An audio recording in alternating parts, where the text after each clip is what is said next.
Guys, it's Anna from Bright Lane Gardens, and in today's video I'm going to take this native plant design that I drew for you in a video last week, and I'm going to show you how I actually transferred this drawing onto the ground. We'll walk through step by step how I planted some of my native plant plugs and bushes, and of course I'll show you my finishing touches that I use to ensure my plants will thrive and survive into next season. My very first step anytime I'm working with a native plant plot is of course to draw it out on paper, as I mentioned in my previous video. After that, I do a basic grid line setup on the paper that I can then transfer to the ground. I did that this time using the twine, the white twine that you can see in this video. From there, I use a bright spray paint so that I can actually spray paint the shapes that I drew on my paper onto the ground. Each of these grids is 3 foot by 3 foot. This doesn't have to be exact. You really don't have to do it much smaller than that. The grid lines is just so you have a basic reference point to see just how many flowers you're fitting into any given space. So here's my final product. It's completely drawn out, and at this point I'm ready to go ahead and start planting. Keep in mind this entire plot is going to be filled with plants. So if you are using a lot of plants like I did here, this ended up being 180 plants, about, give or take a couple there. You want to have a game plan in terms of where you're going to start planting. So for me, I'm going to start at the back and move my way forward. My goal is basically just to make sure that I'm not stepping on or putting dirt on top of any of the plants that I've already planted. I did clear out this plot in advance. Several weeks before I started planting out here, I used a rototiller and dug up probably about the top 6 inches of soil. I amended the soil slightly with some fresh garden soil out of a bag and of course some compost on top of that. I raked it through and left it for a couple weeks. We got a lot of rain in that amount of time, which was the perfect setup for these plants.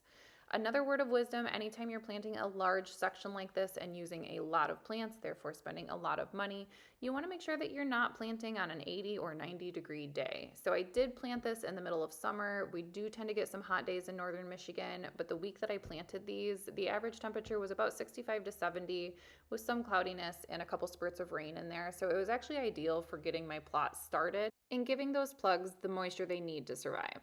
It took me about 6 hours to get all of my plants planted where I wanted them. Now my next step is going to be weed suppression.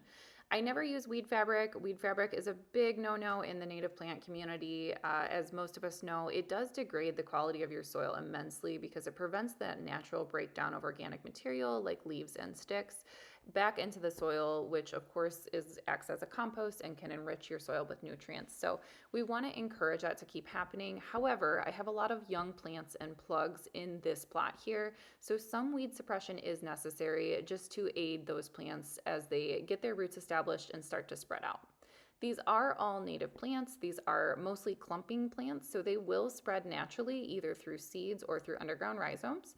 So I'm just using a contractor's paper as a weed barrier on top. This will break down in about a year and will actually encourage the plant to spread out. So my goal here is a cottage garden vibe. I really want all of the dirt to be covered. I don't want any of this mulch to really be visible after about a year.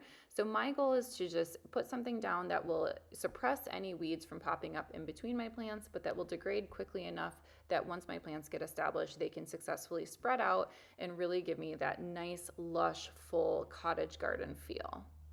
Contractor's paper is not your only choice when it comes to using a material for weed suppression. Some people choose to use plain cardboard that is non-laminated. Some people will use other paper that they find around their homes. Mats of dead leaves and straw can actually be a really helpful tool for this as well. One word of wisdom with straw is sometimes it can have some wheat seeds in it. So you make sure you're getting agricultural straw, something that has been sifted through for those seeds. Otherwise, you might end up with a lot of wheat plants that are integrated in with your native garden plot.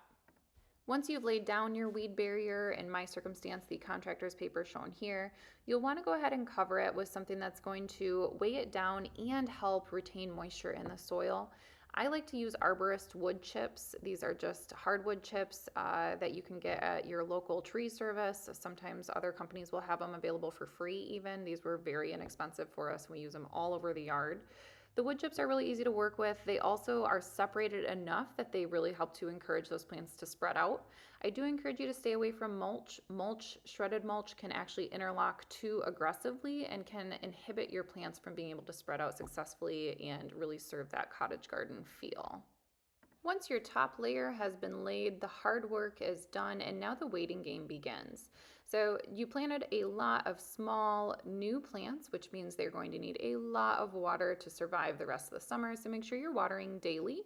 We have this particular section hooked up to our irrigation, so we will keep that on for the remainder of the summer, but we expect to be able to turn that off next summer and let these plants grow wild.